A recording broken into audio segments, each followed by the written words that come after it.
الحمد لله نحمده ونستعينه ونستغفره ونعوذ بالله من شرور أنفسنا ومن سيئات أعمالنا ونعوذ بالله من شرور أنفسنا ومن سيئات أعمالنا ونعوذ بالله من شرور أنفسنا ومن سيئات أعمالنا من يهده الله فلا مضل له ومن يضلله فلا هادي له ونشهد أن لا إله إلا الله وحده لا شريك له ونشهد أن سيدنا ومولانا محمدا عبده ورسوله وصلى الله تعالى عليه وعلى آله وأصحابه وأزواجه وذرياته ومن تبعهم بإحسان إلى يوم الدين أما بعد فأعوذ بالله من الشيطان الرجيم بسم الله الرحمن الرحيم تبت يدا أبي لهب وتب ما أغنى عنه ماله وما كسب سيصلى نارا ذات لهب وامرأته حمالة الحطب في جيدها حبل من مسد. پڑھتا ہوں اللہ کا نام لے کر جو بڑا مہربان نہایت رحم والا ہے. ابو لہب کے دونوں ہاتھ ٹوٹے اور وہ مرے، نہ اس کے کام آیا اس کا مال نہ اور اس کی کمائی. ان قریب وہ شعلہ والی آگ میں داخل ہوگا، وہ بھی اور اس کی بیوی بھی جو لکڑیاں اٹھانے والی ہے. اس کی گردن میں مضبوط بٹی ہوئی رسی ہوگی. گزشتہ بات آئی تھی اس سورت کے شان نزول کے بارے میں کہ ابو لہب نے نبی اکرم صلی اللہ علیہ وسلم کو بہت ستایا، اور ستانے کا واقعہ گزشتہ آیا تھا کہ کیا کیا اس نے ستایا ہے، اور ستانے میں حد کر دی تھی. رشتہ داری کے باوجود ستایا، پڑوسی کے باوجود ستایا. پڑوسی تھا، گزشتہ بات آئی تھی کہ نبی اکرم صلی اللہ علیہ وسلم جس گھر میں رہتے تھے وہ اور ابو لہب کا گھر ایک ہی دیوار تھی. ابن کثیر علیہ الرحمہ نے نقل کیا ہے عائشہ رضی اللہ تعالی عنہا سے کہ اس وجہ سے بھی کہ وہ بالکل پڑوسی تھا، ہر دم ستانے کا اس کو موقع ملا تھا، اور اس درجہ ستاتا تھا کہ ابو لہب اور عقبہ ابن ابی معیط یہ بھی کافر اور کٹر کافر ہے، کفر ہی کی حالت میں مارا گیا ہے. وہ دونوں غلاظت اور پلیدی لا کر کے آپ صلی اللہ علیہ وسلم کے دروازے پر ڈالتے تھے. چنانچہ اسی بنیاد پر اچھا پڑوس ہوتا ہے تو آدمی کی زندگی خوشگوار گزرتی ہے، اور برا پڑوس ہوتا ہے تو آدمی کے پاس اچھی زندگی گزارنے کے سارے اسباب کے باوجود اس کی زندگی اجیرن بن جاتی ہے اور وہ کسی کام کا نہیں رہتا. اسلام میں پڑوس کا بھی خیال رکھا گیا ہے کہ اچھا پڑوسی ہونا چاہیے. کوئی ایسا ویسا پڑوسی آ جائے تو اس کی وجہ سے پریشانی، نہ انسان کام کاج کرنے کے لائق رہتا ہے، نہ ملازمت کے لائق رہتا ہے، نہ دنیا میں باہر جا سکتا ہے. اسے ہر وقت گھر کے اندر ہی رہنا پڑتا ہے گھر کی نگہبانی کے لیے. اس لیے اچھا پڑوس بھی آپ اللہ تبارک تعالیٰ سے مانگنا چاہیے اور برے پڑوسی سے حفاظت بھی اللہ سے چاہنا چاہیے۔ اللہم انی اعوذ بک من جار السوء، اے اللہ میں آپ کی پناہ پکڑتا ہوں برے پڑوسی سے۔ تو ابو لہب اس بنیاد پر بھی ستاتا تھا۔ آگے مزید اخیر میں بات یہاں آئی تھی کہ نبی اکرم صلی اللہ علیہ وسلم کے ساتھ اس کا سمدھی والا تعلق بھی قائم ہوا تھا۔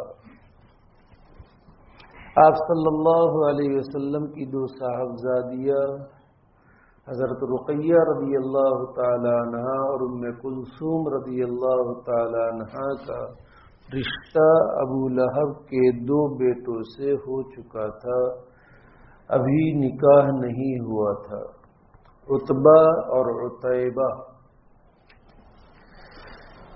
نبی اکرم صلی اللہ علیہ وسلم کی مخالفت میں ابو لہب سرگرم تھا۔ اس کی بیوی ام جمیل بھی اپنے شوہر کے ساتھ عداوت میں برابر مسلسل لگی ہوئی تھی۔ اس صورت کے نزول کے بعد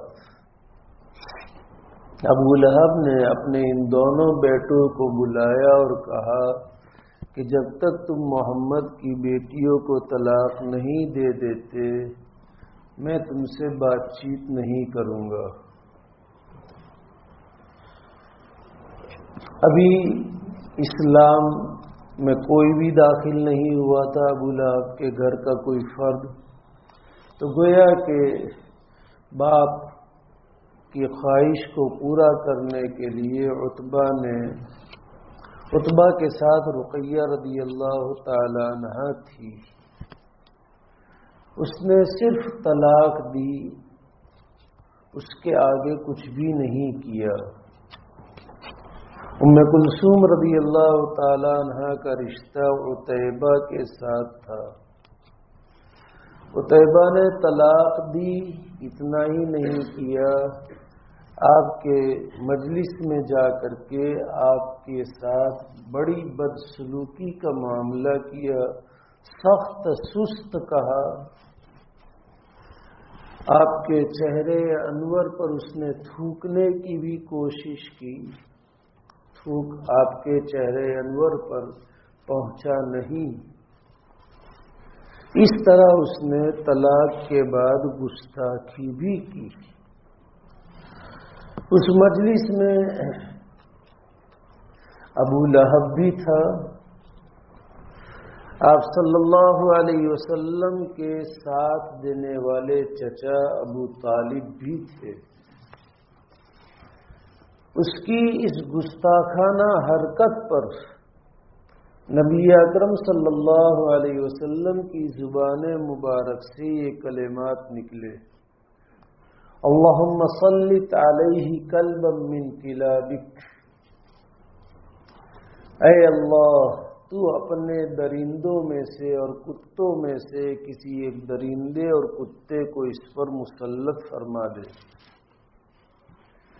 ابو طالب اس مجلس میں تھے، ابو طالب بھی تعجب میں پڑ گئے کہ اب چونکہ ابو طالب کا بھی بھتیجا تھا، ابو لہب ابو طالب کے بھی بھائی تھے، ابو بھائی تھا، لیکن ابو طالب آپ صلی اللہ علیہ وسلم کے غمخوار تھے، مونس تھے، پوری زندگی ساتھ دیا، اور آپ صلی اللہ علیہ وسلم کی شرافت و نجابت اور آپ کی سچائی سے واقف تھے۔ لکھا ہے تاریخ نگاروں نے کہ یہ جملہ سن کر ابو طالب کے بدن پر کپکپی طاری ہو گئی۔ ابو لہب بھی چونک اٹھا اور اس کا یہ بیٹا عتیبہ بھی پریشان ہو گیا، اس لیے کہ گرچہ ابو لہب دشمنی میں لگا ہوا تھا، عتیبہ نے اپنے باپ کو خوش کرنے کے لیے یہ کہا اور کیا، لیکن انہیں معلوم تھا اور یقین کے ساتھ معلوم تھا کہ آپ علیہ الصلوۃ والسلام سے زیادہ سچا کوئی نہیں ہے، اور آپ کی زبان سے جو نکلتا ہے وہ پورا ہو کر کے رہتا ہے. اس لیے جیسے ہمارے یہاں کہتے ہیں سانپ سونگھ گیا، وہ لوگ ایسے ساکت سامت ہو گئے، خاموش، یعنی ایسے اچنبھے میں پڑ گئے کہ اب ہوگا کیا. چنانچہ اس کے بعد ابو لہب اور عتیبہ دونوں مکہ معظمہ کو چھوڑتے نہیں تھے، کیونکہ درندہ اور درندہ غیر آباد جگہوں میں ہوتے ہیں، آبادی میں نہیں آتے ہیں. کبھی کبھار اکا دکا کبھی ایسا واقعہ ہوتا ہے جو ہم دیکھتے کوئی بستی میں آ گیا تو فوریسٹ کھاتے والے آتے ہیں اور پکڑ کر کے لے جاتے ہیں، لیکن ایسے واقعات بہت کم ہوتے ہیں. تو یہاں پر مکہ معظمہ آباد ہے، بچنے کے اسباب ہیں، حفاظتی اسباب سارے لوگ ماننے والے ہیں، اس لیے یہاں بچنے کے اسباب ہے، اس لیے یہاں سے باہر نہیں جاتے تھے. لیکن اللہ کے رسول صلی اللہ علیہ وسلم کا بول تھا جو قبولیت کے درجے پر پہنچ چکا تھا. ایک موقع پر قافلہ تجارت کے لیے شام جا رہا ہے اور اس میں ابو لہب بھی شامل ہے، اور ابو لہب نے اپنے بیٹے عتیبہ کو بھی ساتھ لیا ہے، لیکن اب دل میں دغدغہ ہے. ابو لہب اور عتیبہ دونوں کے دل میں کہ اب جا تو رہے ہیں اور جانا ضروری تھا، کھانے پینے کے لیے چاہیے، تجارت ان کا مشغلہ تھا. مکہ معظمہ میں کوئی اسباب ایسے نہیں تھے کہ یہیں بیٹھے بیٹھے کھا لیتے. جاتے وقت قافلے والوں کے ساتھ پورا معاہدہ ہوا کہ تم میرے بیٹے عتیبہ کی حفاظت کرو گے. سب نے وعدہ بھی دلایا، یقین بھی دلایا کہ ہم ہوتے ہوئے جس منزل پر پڑاؤ ڈالتے سارے لوگ چوکنا رہتے، اور یہ باپ بیٹے بھی چوکنا رہتے. لیکن قافلہ مکہ معظمہ سے کافی دور نکلا، شام کا وقت ہو گیا، جنگل تھا، وہاں پر پڑاؤ ڈالنے کا قافلے والے سوچ ہی رہے تھے کہ شیر کی آواز گرجنے کی آئی. جنگل میں ہوتے ہیں اور عموماً یہ لوگ رات ہی کو باہر نکلتے، شام ہوتی ہے تو انتظام کرتے ہیں. گرجنے کی آواز آئی، شیر کے گرجنے کی آواز سارے قافلے والوں نے سنی، لیکن عتیبہ پر اس شیر کے گرجنے کا یہ اثر تھا کہ اس کا بدن لرزنے لگا تھا، اور اتنا ڈر چکا تھا یہ کہ شام کے کھانے کے لیے ہاتھ بھی اس نے نہیں بڑھایا. قافلے والوں نے تسلی دی، بھئی تو نے بھی آواز سنی، ہم نے بھی سنی، ہم نہیں ڈر رہے ہیں، ہم کھا رہے ہیں، پی رہے ہیں، تو کیوں؟ لیکن بات وہ تھی، قافلے والوں کے لیے کوئی بات نہیں تھی، وہ کھا نہیں سکا رات کو. اور بعض روایتوں میں، بعض سیرت کی کتابوں میں یہ لکھا ہوا ہے کہ گرجنے کے بعد شیر قافلے کے پاس آیا بھی اور چکر لگا کر کے چلا گیا. اس وقت اور اس کی حالت خراب ہو گئی. قافلے والے نے سمجھایا کہ دیکھ وہ تو چلا گیا ہے، لیکن اسے اب یقین ہو چلا تھا. قافلے والوں نے پڑاؤ ڈالا، ٹیلے پر پڑاؤ ڈالا، اونچائی پر، اور اونچائی پر بھی پڑاؤ ڈالنے کی یہ شکل کی کہ سارے قافلے والوں کا ایک تو اونچائی پہاڑی، پھر اس پر سارے قافلے والوں کا سامان تو اور اونچائی، پھر اس کے اوپر عتیبہ کو سلا دیا اور سارے قافلے والے چاروں طرف سو گئے. وہ نیچے ہیں قافلے والے کہ شیر آئے گا بھی تو یہیں سے گزر کر کے جائے گا. لیکن آنکھ میں نیند کہاں؟ آخری رات تھی، جو سنایا جاتا ہے کہ بھئی کل صبح آپ کو پھانسی کے پھندے پر لے جایا جائے گا، تو کسے موت آئے گی، کسے نیند آئے گی؟ کوئی اللہ کا بہادر بندہ ہو اور اسلام کے لیے جان دینے والا ہو، وہ اپنے مزے کی نیند سوئے گا کہ صبح شہادت کی موت مرنا ہے۔ لیکن جسے دل میں دغدغہ ہو، جن کے یہاں موت ہی آخری منزل ہو، آگے کوئی منزل نہیں ہے، ان کے یہاں تو بس دنیا ہی سب کچھ تھا، موت کے بعد کی زندگی پر تو یقین تھا بھی نہیں، اور یقین کرے بھی کیسے، لیکن پیش آنے والی ہے۔ خیر، کھانے کے بعد مجلس ختم ہوئی، سارے لوگوں نے سونے کے اسباب اختیار کیے۔ ابو لہب نے پھر سے سوتے وقت سارے قافلے والوں سے تاکید کی کہ میرے بچے کی حفاظت کی ذمہ داری تمہارے سر پر ہے۔ سب سو گئے۔ رات کو شیر آیا، سب کے منہ سونگھ رہا ہے، اور سب کے منہ سونگھنے کے بعد کچھ نہیں کیا، اور چھلانگ لگا کر کے اس اونچائی پر پہنچا جہاں پر یہ عتیبہ تھا، اور وہیں سے اس کی گردن کو اس نے توڑ کر کے رکھ کر کے چلا گیا۔ سارے قافلے والے صبح اٹھ کر کے دیکھ رہے ہیں تو عتیبہ کا گردن اس کے جسم سے الگ ہے اور وہ مرا ہوا پڑا ہے۔ یہ نبی اکرم صلی اللہ علیہ وسلم کی بد دعا کا اثر تھا۔ اور اس سے پہلے بھی آیا تھا، میں نے عرض کیا تھا کہ اللہ تبارک تعالیٰ نبی کی شان میں گستاخی کو برداشت نہیں کرتے ہیں۔ اللہ کی شان میں کوئی گستاخی کرے، اللہ کو نہ ماننا یہ گستاخی ہے۔ اللہ کے ساتھ اللہ کے بنائے ہوئے اور انسانوں کے بنائے ہوئے ایسے لوگوں کو شریک قرار دے کہ جاتے جاتے اچھا پتھر ملا تو یہ ہمارا بھگوان نے، جو بھگوان تھا اس کو پھینک دیا، یہ اللہ کی شان میں گستاخی ہے۔ سورہ اخلاص میں آیا کہ اللہ کے لیے اولاد بنانا یہ گستاخی ہے، بیوی بنانا یہ گستاخی ہے، اور اولاد بھی وہ اولاد کہ جو اپنے لیے پسند نہ کرے وہ اولاد اللہ کے لیے ماننا یہ اور زیادہ درجے کی گستاخی، کہ بیٹیاں اپنے لیے پسند نہ کرے اور اللہ کے لیے بیٹیوں کا انتخاب کرے کہ اولاد میں بیٹیاں ہیں۔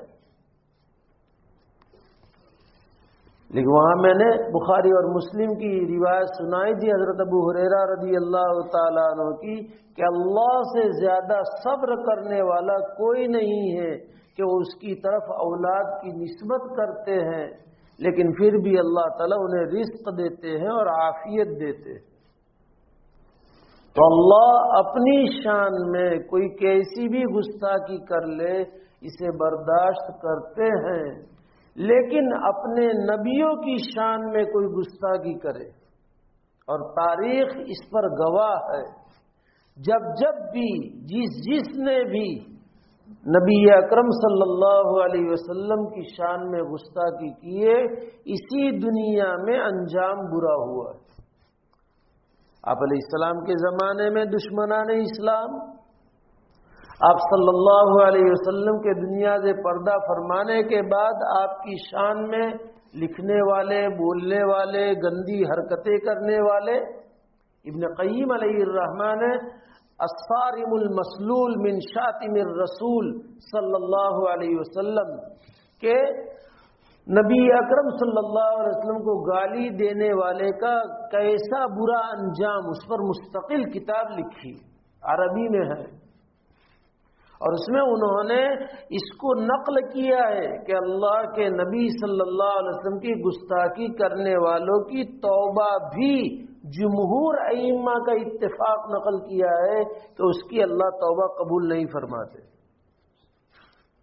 اس کو توبہ کرنے کی توفیق ہی نہیں دیتے اللہ تعالیٰ. ایک کافر کو، ایک مشرک کو، ایک زندیق کو، ایک مرتد کو اللہ تعالیٰ توبہ کی توفیق دیتے ہیں، لیکن نبی کی شان میں گستاخی کرنے والے کو اللہ تبارک تعالیٰ توبہ کی توفیق بھی نہیں دیتے. توفیق نہیں تو توبہ کرے گا نہیں. اور پھر اس کتاب میں ابن قیم علیہ الرحمہ نے نقل کیا ہے واقعات کی روشنی میں کہ فلاں زمانے میں نبی کی شان میں اس طرح گستاخی کی، اس کا یہ انجام، فلاں زمانے میں نبی کی شان میں گستاخی ہوئی، اس کا یہ انجام. یہ نبی اکرم صلی اللہ علیہ وسلم کی شان میں گستاخی کرنے والے کا یہ انجام.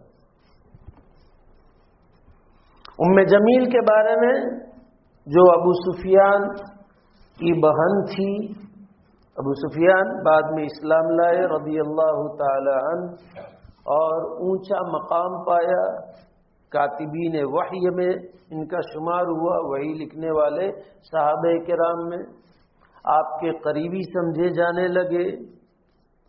حضرت معاویہ رضی اللہ تعالیٰ عنہ بیٹے، یہ بھی بہت قریبی صحابہ میں، اونچے درجے کے صحابہ میں.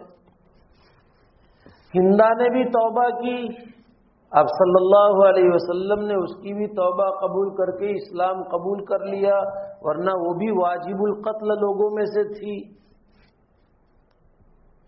تو اس کی ابو سفیان رضی اللہ عنہ کی بہن تھی ام جمیل، جس کا نام عروہ تھا. اپنے شوہر کے شانہ بشانہ آپ کی سگی چچی تھی، لیکن تکلیف دینے میں اس نے بھی کوئی کسر نہیں رکھی.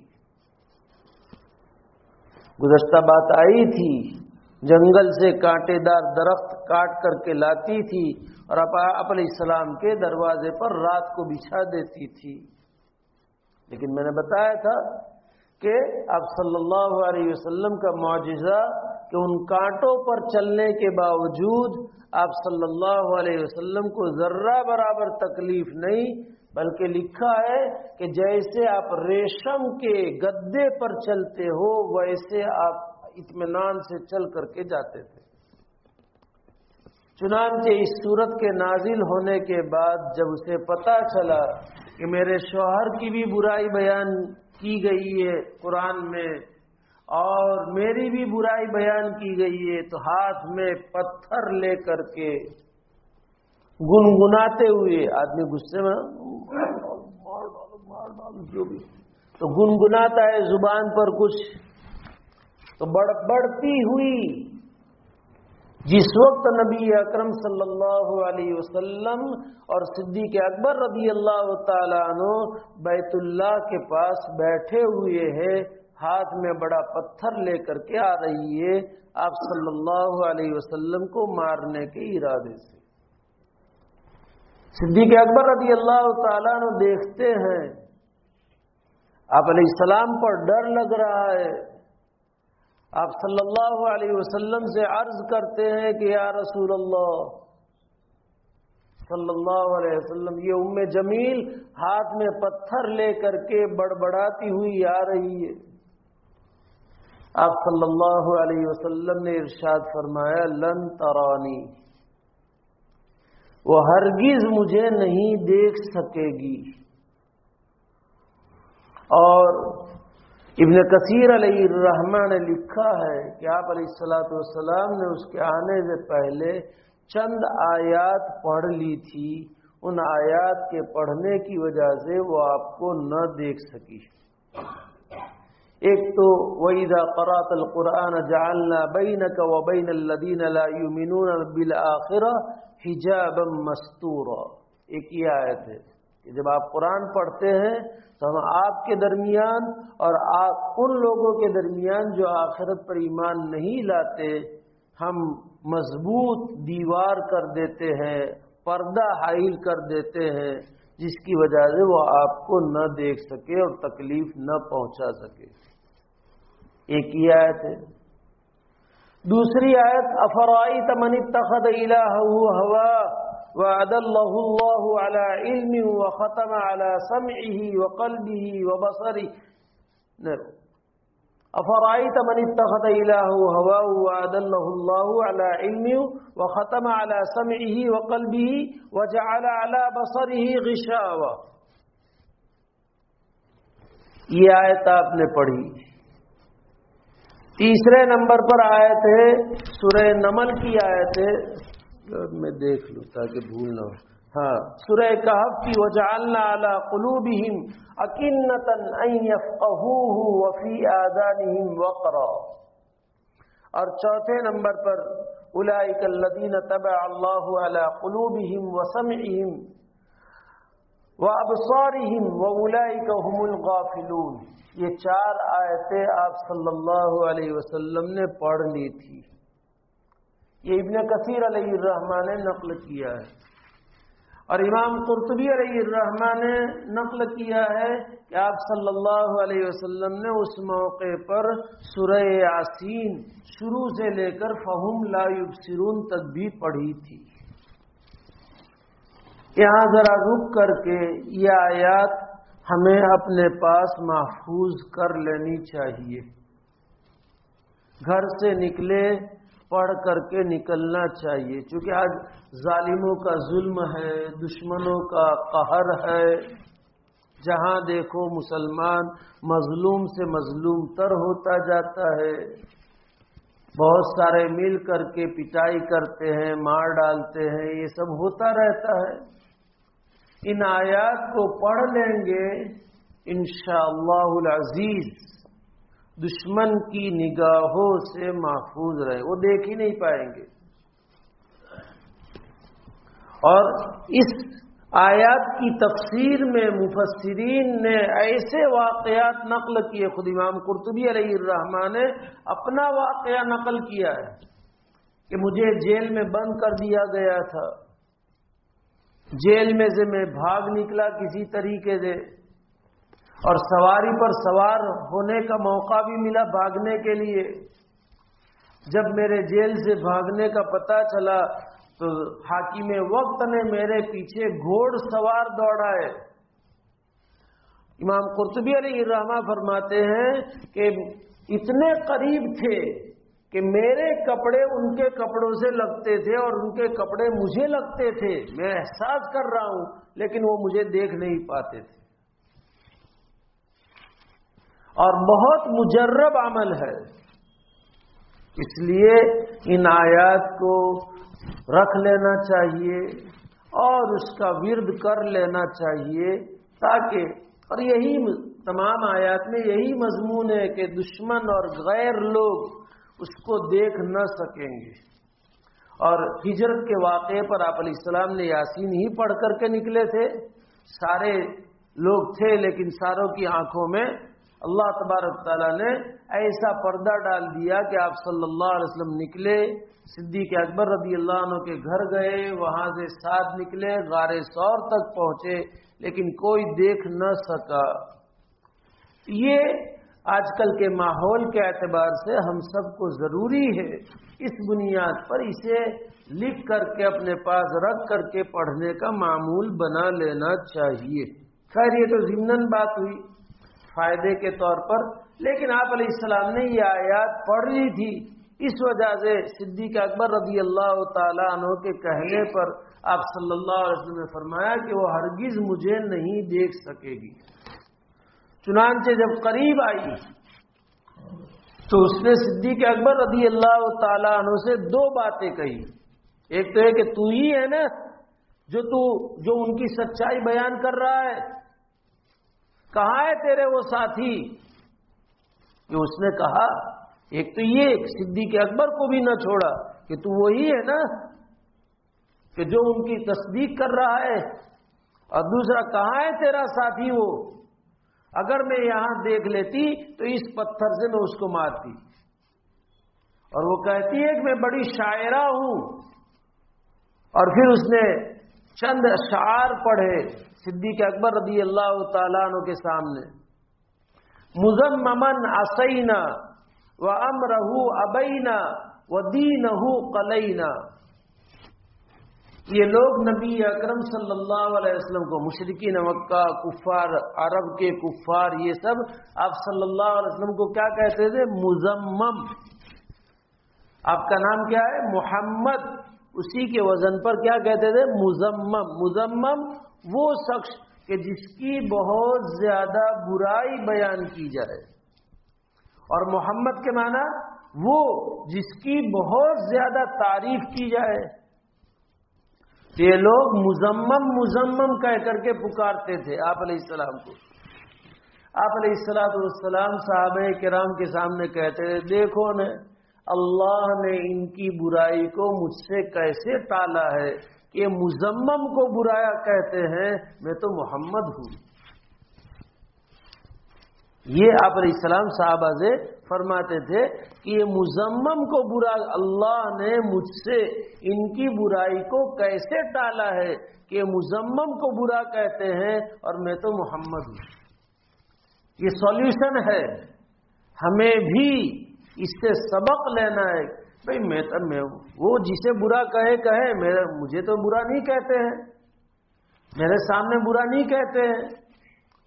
اور آج کل میرا ذاتی تجربہ آپ کو کہہ رہا ہوں، اور ممکن ہے کہ آپ کو بھی اس کا تجربہ ہوگا، ملانے والے کم ہیں، توڑ کرنے والے زیادہ ہوتے ہیں. یہ ہمارے معاشرے کی جہاں بنیادی خرابیاں ہے، اس میں ایک خرابی یہ بھی ہے، خالی وہ تیرے بارے میں ایسا کہتا ہے، وہ ایسا کہتا ہے. ابھی آگے آئے گا ایسی اس کی برائی کے بارے میں کہ حمالۃ الحطب میں کیا مراد ہے، اس کی مراد میں یہ بات آئے گی. اس لیے جو ایسا کہنے آوے نا اپنا خیر خواہ بن کر کے، میرا ایک مشورہ، بول تیرے سامنے بلاؤں، کھڑی کراؤں کہ نانا یار فتنہ اور بڑھے گا، سچا ہے تو لانے بھائی. آئندہ پھر وہ ہمت ہی نہیں کرے گا. اس لیے اور اس نے اگر وہ کہا بھی سامنے والے کے پاس جا کر، بھائی دیکھ تیرے بارے میں میرے پاس یہ بات آئی ہے، بول کیا ہے، فوراً سولوشن نکل جائے گا، حل نکل جائے. بھائی میں نے کہا ہے، بھائی معافی صافی ہو جائے گی، یا کچھ برا بھلا تو تھوڑی اونچ نیچ، لیکن مسئلہ صاف ہو جائے گا. ڈائریکٹلی بات، کسی کی سنی سنائی باتوں پر کوئی اعتماد نہیں. یہ کہہ کر کے وہ چلی گئی. مذممن اسینا، مذمم کی ہم نافرمانی کرتے ہیں، اس کی کبھی بھی فرما برداری نہیں کریں گے. وَأَمْرَهُ أَبَيْنَا، اس کے معاملے کو ہم انکار کر دیں گے، کبھی بھی ہم قبول نہیں کریں گے. وَدِينَهُ قَلَيْنَا، اس کے دین کو کبھی بھی ہم اختیار کرنے والے نہیں ہیں. یہ اس نے کہا. چنانچہ اس کے چلے جانے کے بعد حضرت صدیق اکبر رضی اللہ تعالی عنہ نے نبی اکرم صلی اللہ علیہ وسلم سے عرض کیا، اے اللہ کے رسول، کیا وہ آپ کو دیکھ نہ سکی؟ آپ صلی اللہ علیہ وسلم نے فرمایا، جب تک وہ میرے سامنے تھی، میرے اور اس کے درمیان میں اللہ تبارک تعالیٰ نے ایک فرشتہ آڑ کر دیا تھا، جس کی وجہ سے وہ مجھے نہ دیکھ سکی. تو گویا کہ ان آیات کے پڑھنے کی وجہ سے اللہ تبارک تعالیٰ نے آپ صلی اللہ علیہ وسلم کی حفاظت کا غیبی انتظام فرمایا کہ وہ پتھر لے کر کے آ رہی ہے، لیکن آپ صلی اللہ علیہ وسلم پر نظر نہیں پڑ رہی. اسی لیے تو پوچھ رہی کہ کہاں ہے تیرے وہ ساتھی، اگر میں ابھی پاتی تو اس پتھر سے ان کو مارتی. یہ ام جمیل کا حال ہے. اب اس کے بعد یہ ہوا، ابو لہب جس نے آپ علیہ السلام کی شان میں گستاخی کی، تکلیف پہنچانے میں کوئی کسر نہ رکھی، اس کا حال کیا ہوا؟ جب یہ آیت کریمہ، یہ سورت نازل ہوئی تو لوگوں کو کہتا پھرتا تھا، اور چونکہ جیسے شروع میں آیا تھا کہ سرداران قریش میں سے تھا، مالدار تھا، اور نبی اکرم صلی اللہ علیہ وسلم کے خاندان میں سب سے زیادہ مالدار ابو لہب تھا. آپ علیہ الصلوۃ والسلام کے 10 چچا، عبد المطلب کے 11 بیٹے، سب میں سب سے زیادہ مالدار یہی تھا. اس لیے اس کے ماننے والوں کا بھی ایک طبقہ تھا. لیکن غزوہ بدر کے بعد اس کا یہ حال ہوا کہ اس کو جسم میں ایک پھوڑا نکل آیا.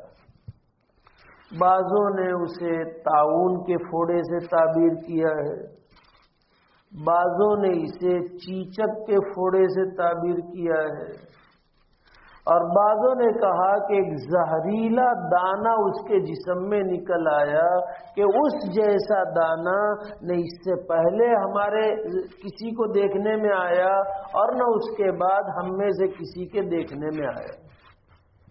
اللہ کی طرف سے ممکن ہے. یہ تینوں طرح کے اقوال مفسرین نے بھی لکھے ہیں. اب ہوا کیا؟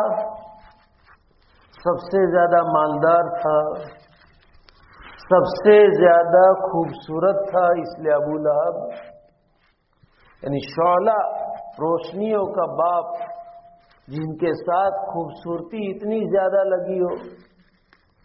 ام جمیل کو بھی اپنے شوہر کے مال پر، خوبصورتی پر ناز تھا. اور حضرت عبداللہ ابن عباس رضی اللہ تعالیٰ عنہما نے ایک روایت نقل کی ہے، اور یہ بات سعید ابن المسیب رحمۃ اللہ علیہ نے بھی نقل کی ہے کہ اس کے گلے میں ایک ہار رہتا تھا سونے کا، بڑا قیمتی اور بڑا عمدہ. وہ لوگوں سے کہا کرتی تھی کہ اس ہار کو محمد کی تکلیفوں میں اور محمد کی نفرتوں میں صرف کیا کروں گی. مال پر اتراہٹ تھی، خوبصورتی پر اتراہٹ تھی، اور ابو لہب کو اپنے اولاد پر بھی اتراہٹ تھی. چنانچہ اس نے کہا کہ اگر میں مر جاؤں گا اور دوبارہ زندہ ہونے کا تو یقین نہیں تھا، لیکن کہتا تھا کہ دوبارہ اگر جیسا یہ میرا بھتیجا کہتا ہے کہ میں مرنے کے بعد دوبارہ زندہ کیا جاؤں گا تو میرے پاس مال بھی ہوگی، میرے بیٹے بھی ہوں گے، تو مال کو دے کر کے اور بیٹوں کی مدد سے میں اپنی جان کو چھڑا لوں گا. یہ لوگوں کے سامنے کہتا تھا. حال یہ ہوا جب چڑھتی ہوتی ہے تو مکھیاں بھن بھناتی ہے. شہد کے پاس، گڑ کے پاس مکھیاں بھن بھناتی ہے. جب پڑتی ہوتی ہے نا تو پھر وہ سب تتر بتر ہو جاتے ہیں نا، ادھر ادھر ہو جاتے ہیں، تو کون نے میں کون. یہ حال دنیا کا ہے.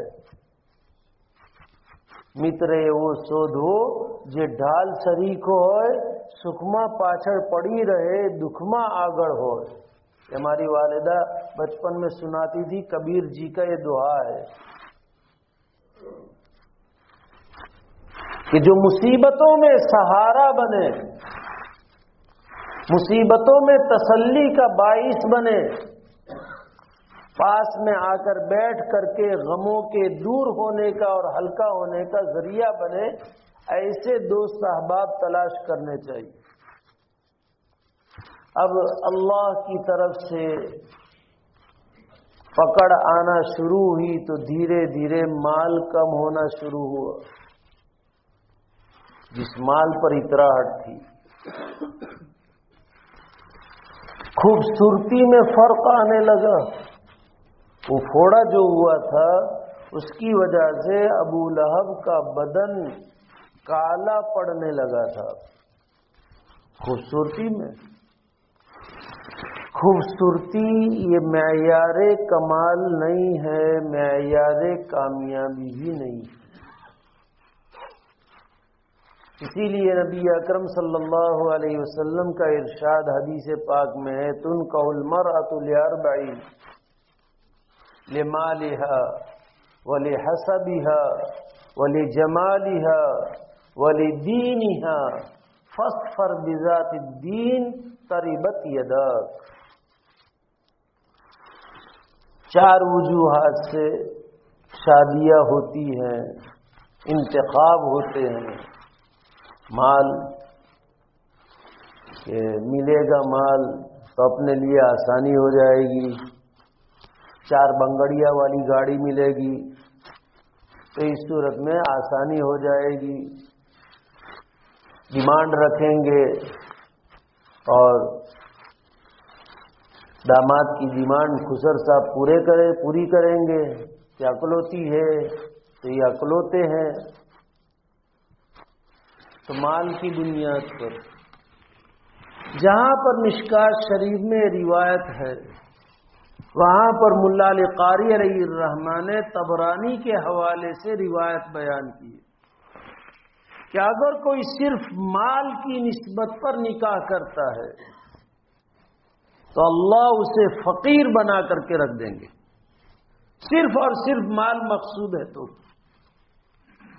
اگر کوئی خاندان کی بنیاد پر صرف نکاح کرتا ہے کہ اونچا خاندان ہے، ہمارے یہاں گجراتی میں کہوت مشہور ہے، ہم لوگ گجراتی ہیں اس لیے گجراتی میں، ہمارے یہاں وسنگر میں گجراتی بولتے ہیں زیادہ تر۔ ہمارا ننیحال اردو والا تھا، ماما، نانی، خالہ، والدہ اکیلا گجراتی بولتی تھی، سب کہتے بھی کہ تو اکیلی گجراتی بولتی ہے، ہم سب اردو بولتے ہیں۔ اسی ماں کے پیٹ سے اردو بولنے والے کو اللہ نے پیدا کیا ہے۔ تو گجراتی میں والدہ بچپن میں کہتی تھی کہ આપણો છોકરો کوئی نہ اوٹلا پر جائے تو شوبھو بھی જોઈએ نا، بھئی لڑکا جس لڑکی کے کسی کی دہلیز پر پیر رکھے تو ذرا اپنا مان موبھا مقام بھی تو رہنا چاہیے نا، اس لیے غریب گھرانے کی نہ چلے، پست خاندان ہے، چاہے اس کی سیرت اور کیریکٹر کتنا ہی اچھا ہو، لیکن غریب ہے نہ نچلا خاندان ہے نہ، اس لیے اپنا لڑکا جاوے تو عزت نہ ملے۔ تو لکھا ہے کہ صرف حسب کی بنیاد پر اگر کوئی شادی کرے گا اللہ ذلیل بنا کر کے رکھ دے گا، اور اگر کوئی صرف خوبصورتی کی بنیاد پر شادی کرے گا تو اللہ اس کی خوبصورتی کو بدصورتی میں تبدیل کر کے رکھ دیں گے، اور اگر کوئی دین کی بنیاد پر شادی کرتا ہے تو اللہ اسے دین سے بھی نوازیں گے اور دنیا سے بھی نوازیں گے۔ طبرانی کے حوالے سے مرقات میں روایت موجود ہے۔ اس لیے بس گوری چمڑی دیکھ کر کے پیچھے پڑ جانے کا یہ عقل مندی نہیں ہے، صورت تو آج ہے نہ کل نہیں ہے۔ ایک جمال گوٹا کھلا دو اور جمال گوٹے کے نتیجے میں کیا ہوتا ہے وہ آپ سب جانتے ہوں گے کہ ساری سرخی پیلے پن میں تبدیل ہو جائے گی، چیچک لگ گئے ساری خوبصورتی کا ناز اتر جائے گا، اور کچھ نہیں تو 35 کے بعد اترنا شروع ہو جائے گا نشہ، 35 40، اس کے بعد پھر چمڑی پر جھرجھری ہو جائے گی، نہ لٹک جائے گی، نہ پھر حجام کو داڑھی کاٹنے میں بھی مشکل پیش آئے گی، ایسی چمڑی بن جائے گی۔ داڑھی کٹوانے والے بھی اس کو اس طرح پھیرنے میں بھی پریشانی ہوگی، ایسی جھرجھری چمڑی ہو جائے گی، تو پھر کہاں جاؤ گے؟ کیا کرے، صبر کے علاوہ کوئی چارہ کار نہیں، مجبوری کا نام مہاتما گاندھی۔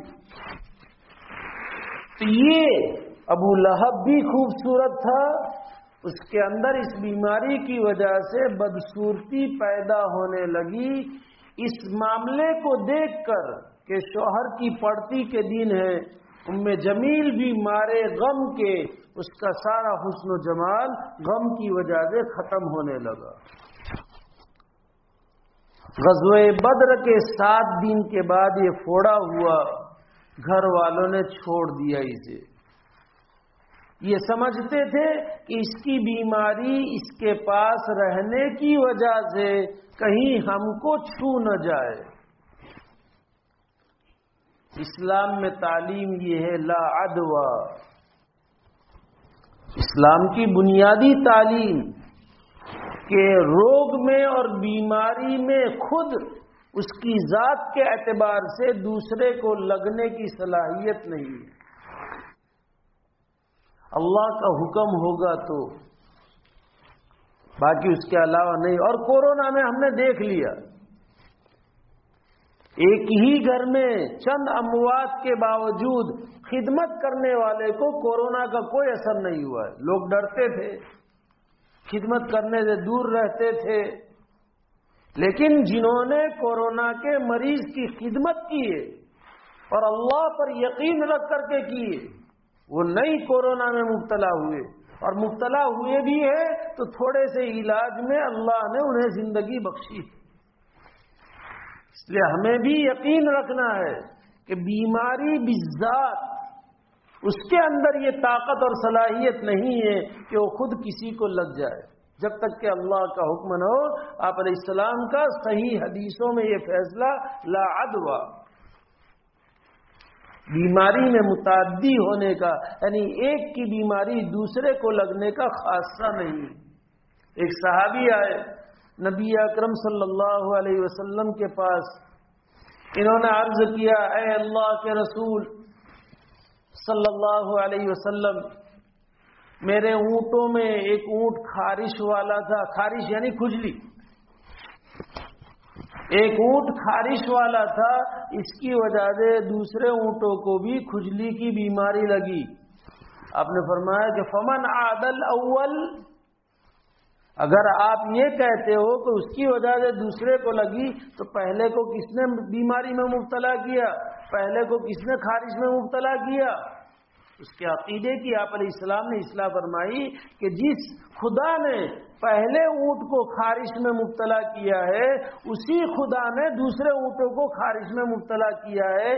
اس اونٹ کی وجہ سے دوسرے اونٹوں کو خارش نہیں ہوئی. اس لیے ابو لہب، اور وہاں تو اسلام کی تعلیم نہیں تھی، اس لیے بیوی نے جن بچوں کے اوپر یہ ناز کرتا تھا کہ اگر مجھے میرا بھتیجا کے کہنے کے مطابق دوبارہ زندہ ہوں گا تو بچوں کی مدد سے اور مال دے کر چھوٹ جاؤں گا، بچے بھی کوئی قریب نہیں آ رہے. جو بیوی ساتھ میں سونے کا جذبہ رکھتی تھی، وہ بیوی بھی اب قریب نہیں آ رہی ہے. سب خاندان والے نفرت، تاکہ ابو لہب کے جسم میں بدبو پیدا ہونے لگی. اب بدبو آ رہی ہے جسم سے. یہ یاد رکھنا، یہ واقعات کی روشنی میں میں کہہ رہا ہوں کہ جس نے بھی شان اقدس میں گستاخی کی ہے اس کا جسم بدبودار ہو کر کے ہی رہے گا. مجھے سمجھانا ہے، ہمارے ملک کے بڑے منصب پر رہے ہوئے کا بھی یہی حال ہوا ہے. میں نام نہیں لیتا ہوں. ہاں، کوئی پاس میں آنے کے لیے تیار نہیں تھا. یہ اب بدبو کی وجہ سے گھر میں تو اس کو الگ کمرے میں، الگ گھر میں رکھ دیا جہاں کوئی نہیں جا رہا ہے. 3 دن کے بعد اکیلے میں موت آ گئی. بیٹوں پر ناز تھا، بیوی پر ناز تھا، مال کے اوپر ناز تھا. اللہ نے دنیا میں دکھا دیا کہ دیکھ، دنیا میں ہی تیرے کام نہیں آئے، آخرت میں تیرے کیا کام آئیں گے تو جس پر ناز کر رہا ہے. اب لاش پڑی پڑی سڑنے لگی. لوگوں نے آر دلائی، باپ ہیلا. تو لوگوں کی آر سے، لوگوں کے تان و تشنی سے بچنے کے لیے حبشی بدوؤں کو اور غلاموں کو بلایا، گڑھا کھدوایا اور لکڑی سے اس گھڑے میں ڈالا اور پھر مٹی اس پر ڈال دی. ایک قول یہ ہے. دوسرا قول بعض لوگوں نے کہا مجھے اس کی تاریخ معلوم نہیں ہے، لیکن کتابوں میں یہ بات منقول ہے۔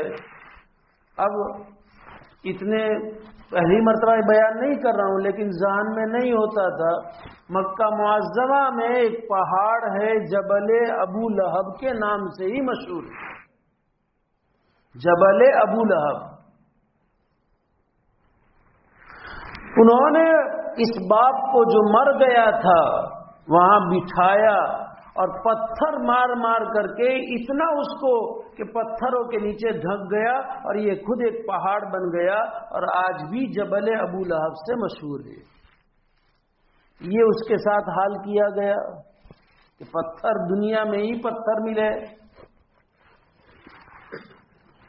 اس طرح اس کا حال ہوا، ابو لہب کا۔ بیٹے عتیبہ کا یہ حال ہوا کہ درندے کا شکار بنا۔ ام جمیل کا حال وہی، اب شوہر بھی گیا، ایک بیٹا بھی گیا، 2 بیٹے ہیں عتبہ اور معتب، لیکن پڑھتی آتی ہے تو پھر کوئی پرسان حال نہیں ہوتا۔ یہ جو ہار کو گلے میں کہ محمد کی نفرت میں اسے خرچ کروں گی، یہ سب اب دھیرے دھیرے قرضے میں وصول ہونے لگا۔ بات یہاں تک آئی کہ خود کو اپنے گھر چلانے کے لیے جنگل سے لکڑے کاٹ کر کے سر پر اٹھا کر کے لانے کا موقع آیا،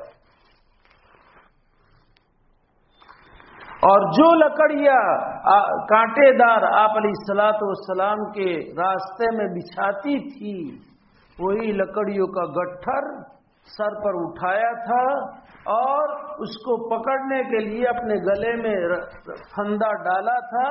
ٹھوکر لگی اور وہ گری، اور گٹھر بھی گرا، اور پھندے کی وجہ سے اس کا گلا گھونٹ گیا اور اسی حال میں تڑپ تڑپ کر مری۔ یہ ام جمیل کا حال ہوا۔ اس کے بعد چونکہ آپ علیہ السلام تو اب ہجرت کر کے مدینہ منورہ آ چکے ہیں، چند سالوں کے بعد مکہ معظمہ فتح ہو رہا ہے۔ نبی اکرم صلی اللہ علیہ وسلم فاتح ہونے کی حیثیت سے مکہ معظمہ میں ہیں، معافی کے اعلان عام ہو رہے۔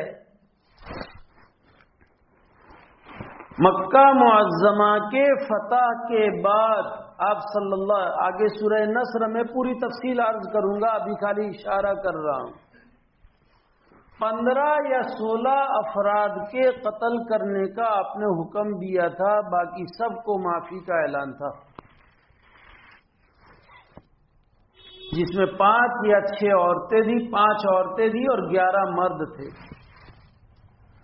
ان میں سے بھی صرف 4 یا 5 کا قتل واقع ہوا ہے، باقی کا قتل واقع نہیں ہوا۔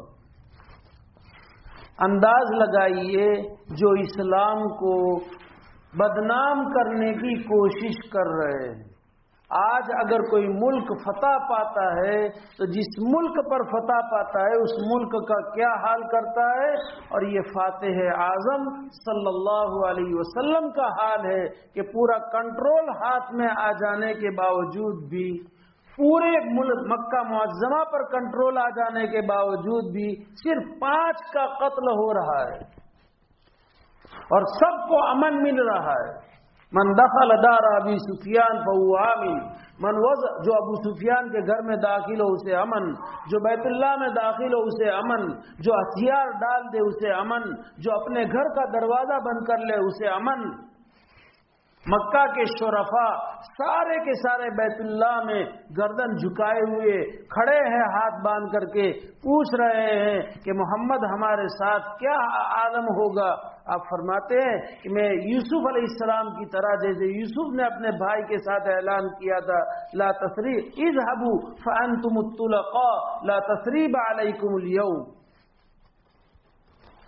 اس موقع پر حضرت عباس رضی اللہ تعالیٰ عنہ جو آپ صلی اللہ علیہ وسلم کے محترم چچا ہے، آپ کے 2 چچا اسلام لائے، سید الشہداء حضرت حمزہ رضی اللہ تعالیٰ عنہ، آپ کے رضائی بھائی بھی ہوتے ہیں، اور حضرت عباس رضی اللہ عنہ۔ اسلام مکہ معظمہ فتح ہونے کے بعد آپ علیہ السلام اپنے چچا سے فرما رہے، چچا عباس تمہارے بھتیجے کہاں ہیں عتبہ اور معتب؟ جس نے اپنی بیٹی کو طلاق دی ہے، آدمی غم بھولتا ہے آج کہ نہیں بھولوں گا پوری زندگی، بیٹی کو طلاق دیے، آپ علیہ السلام یاد فرما رہے ہیں۔ حضرت عباس رضی اللہ تعالیٰ عنہ عرض کرتے ہیں، یا رسول اللہ صلی اللہ علیہ وسلم کہیں روپوش ہو گئے ہیں، چھپ گئے ہیں، بھاگ گئے ہیں مکہ معظمہ چھوڑ کر کے۔ آپ علیہ السلام فرماتے تلاش کر کے لاؤ۔ حضرت عباس رضی اللہ تعالیٰ عنہ تلاش کرتے ہیں، میدان عرفہ میں وادی عرنا ہے، یہاں پر پورے میدان عرفہ وقوف کی جگہ ہے، وادی عرنا میں وقوف نہیں ہوتا ہے۔ آج کل تو اللہ تعالیٰ وہاں کی حکومت کو جزائے خیر دے، اس نے کارڈن ہی کر لیا ہے کہ یہ وقوف کی جگہ نہیں ہے، وہاں کسی کو جانے ہی نہیں دیتے ہیں۔ وہاں تھے یہ دونوں، عتبہ اور معتب، یہ دونوں وہاں تھے۔ حضرت عباس رضی اللہ عنہ اپنے بھتیجوں کو لے کر اپنے بھتیجے کے پاس آ رہے ہیں۔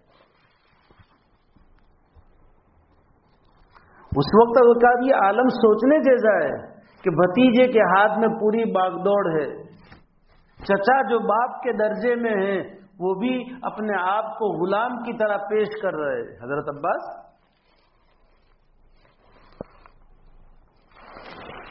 آپ کی خدمت اقدس میں پیش کیا، آپ صلی اللہ علیہ وسلم ان دونوں کو لے کر کے ملتزم کے پاس گئے، ملتزم سے چپک کر کے کافی دیر تک چپکے رہے، اور کافی دیر تک چپک رہنے کے بعد لوٹے ہیں اس حالت میں کہ سر وجہہ مستنارا، آپ کا چہرے انور چاند کی طرح چمک رہا ہے۔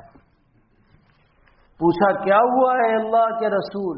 کہا کہ میں نے اپنے 2 بھائیوں کو اللہ سے مانگا تھا، اللہ نے مجھے دونوں بھائی ہدیے میں دے دیے۔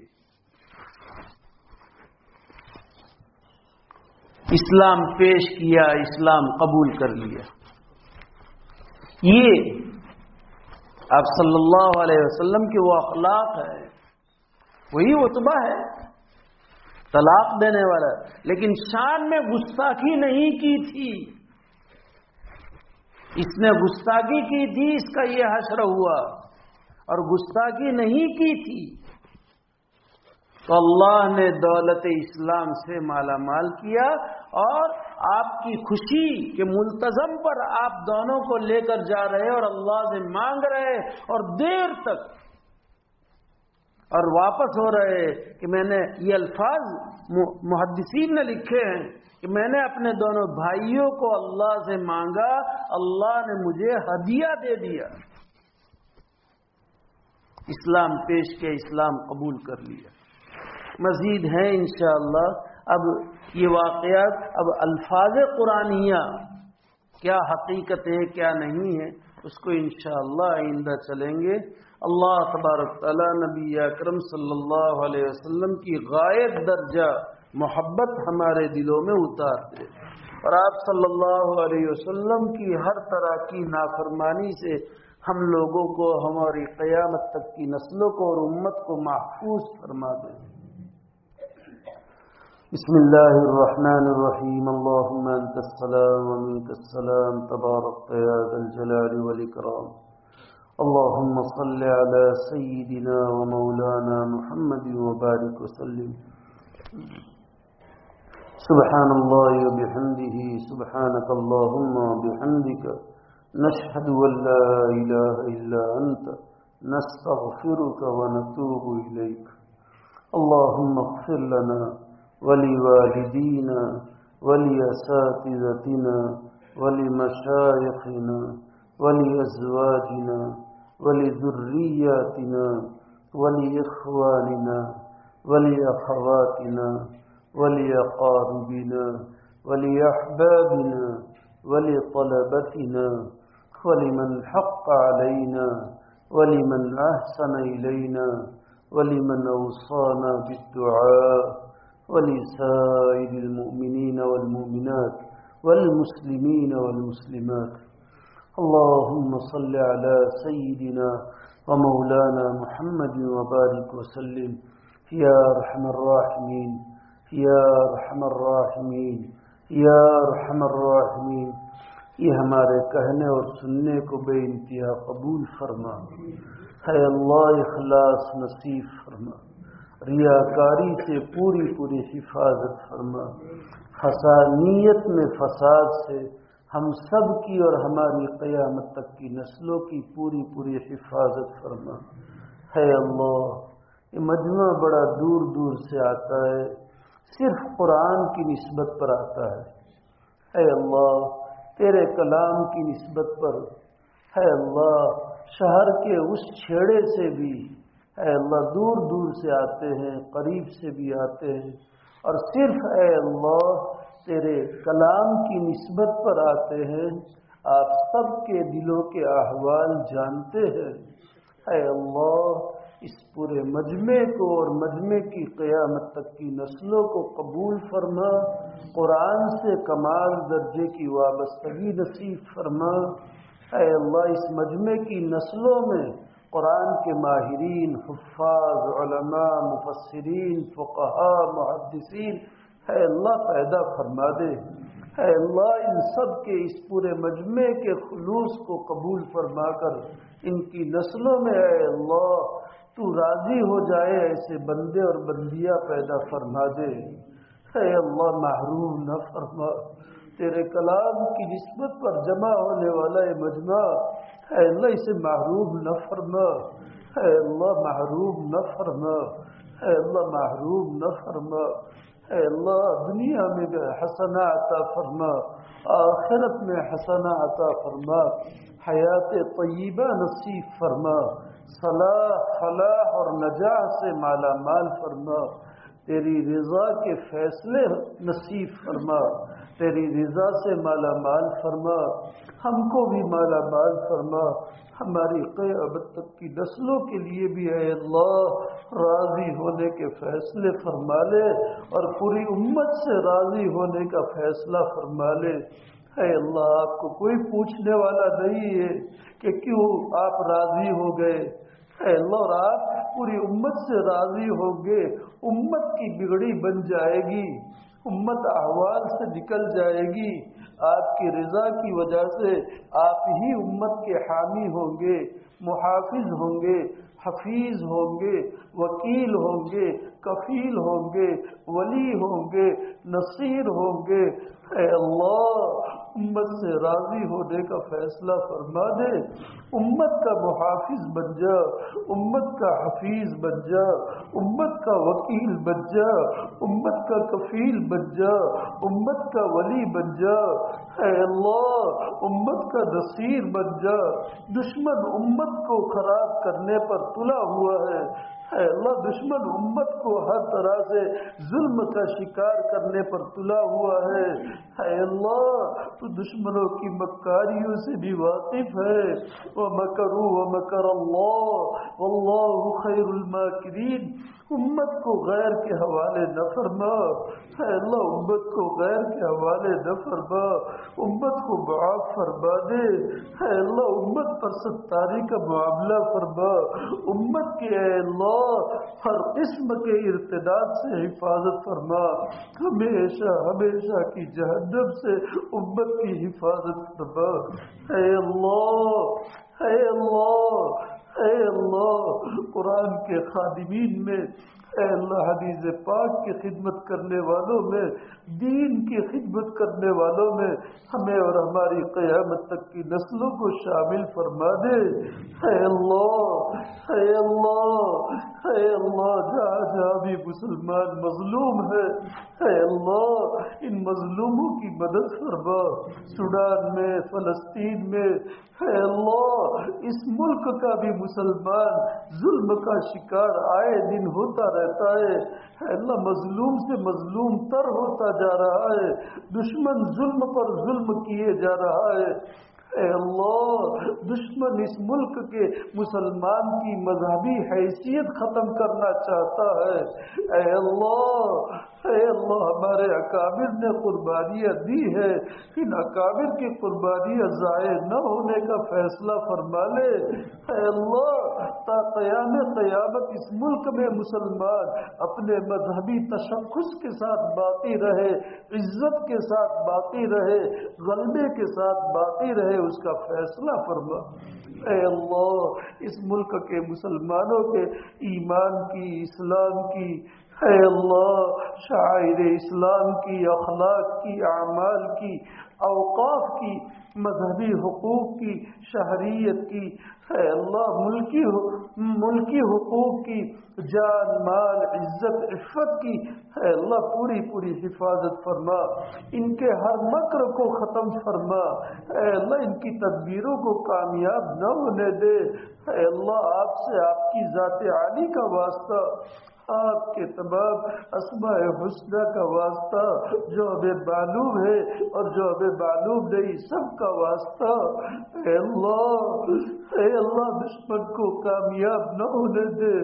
اے اللہ ہم کمزور ہیں، یقیناً ہم گنہگار ہیں، ہماری گناہوں کی وجہ سے اے اللہ حالات ہے، ہمارے سارے گناہوں کو معاف فرما، امت کے سارے گناہوں کو معاف فرما، حالات بدل دے۔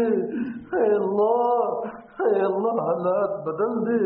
اے اللہ ہمیں تیرے نبی کے طریقوں کے ساتھ وابستہ فرما، قرآن کے ساتھ امت کو وابستہ فرما، نبی کے طریقوں کے ساتھ امت کو وابستہ فرما، مساجد کے ساتھ امت کو وابستہ فرما، تیرے دین کی صحیح محنتوں کے ساتھ امت کو وابستہ فرما۔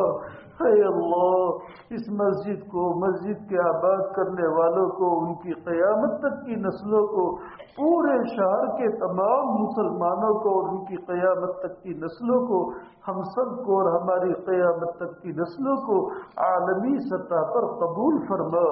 اے اللہ اس مسجد کے آباد کرنے والوں کی، ان کی قیامت تک کی نسلوں کی، پورے شہر کے تمام مسلمانوں کی اور سب کی قیامت تک کی نسلوں کی، ہماری اور ہماری قیامت تک کی نسلوں کی اے اللہ پوری پوری حفاظت فرما۔